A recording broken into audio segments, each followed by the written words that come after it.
Ravindra car ఇక్కడ ఉందంటే అతను ఊరికి వెళ్ళలేదన్నమాట.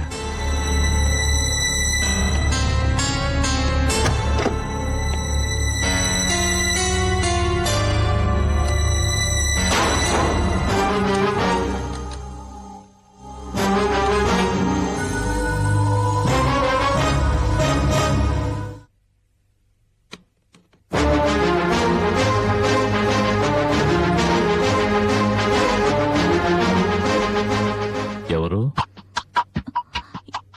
ఏమో. ఓహో, ఏదో కార్ రిపేర్ అయినట్టుంది. ఏమన్నా కావాలేమో అడుగుదామా? మనకెందుకు, మీరు రండి, డ్రాప్స్ వేస్తాను.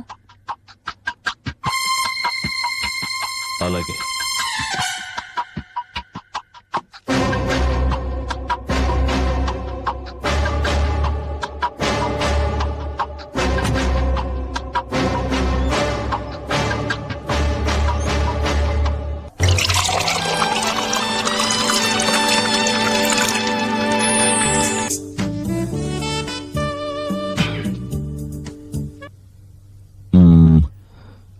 నీతో విషయం చెప్దామని ఎప్పటి నుంచో అనుకుంటున్నాను, కానీ నువ్వేమనుకుంటావేమోనని.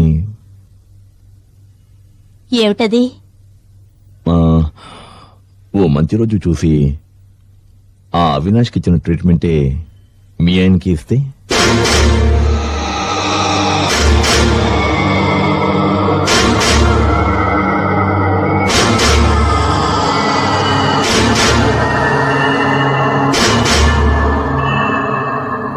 వద్దులే, ఆయన పాపం.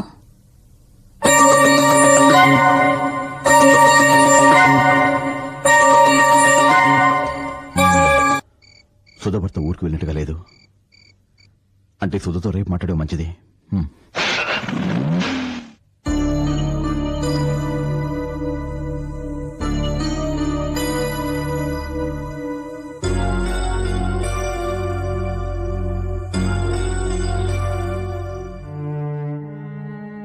ఈరోజు ఈయన మాటలు ప్రవర్తన అదోలా ఉంది. ఇంతకు ముందు ఇంట్లో ఉండి భయపెట్టింది ఈయనేనా?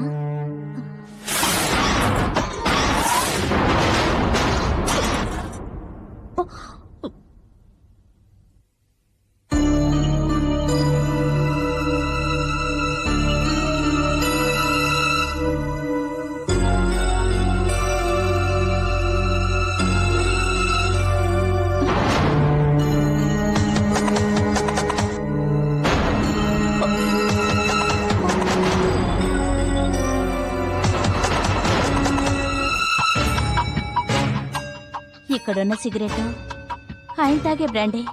అంటే నేను ఊహించింది నిజమే. ఇంతసేపు ఇంట్లో తిరిగింది ఆయనే. ఎందుకు ఇలా చేస్తున్నారు?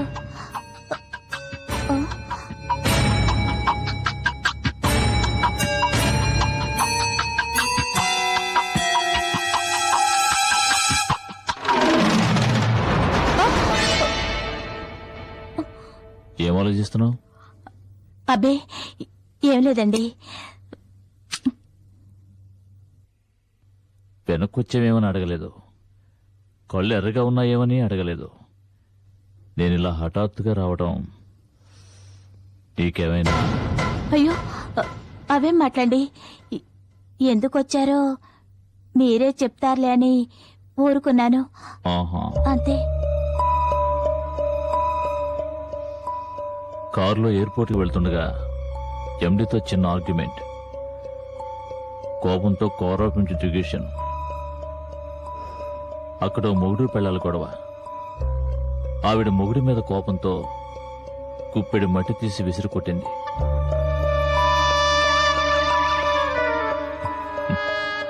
ఆ మట్టిలో కొంత నా కంట్లో పడింది.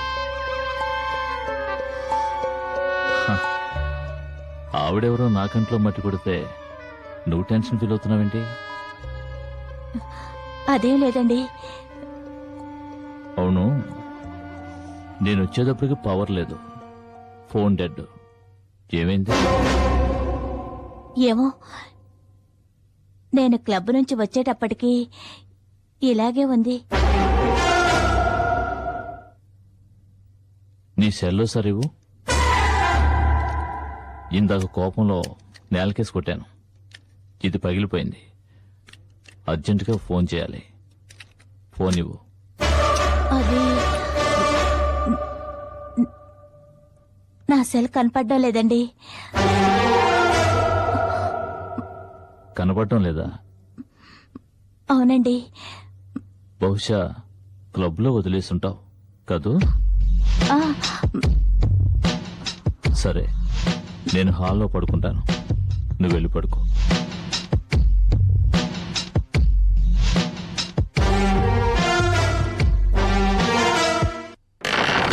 అంతం కాదు, ఆరంభం.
If you enjoyed this video, kindly like, share, comment, and for further our interesting videos, subscribe our channel below.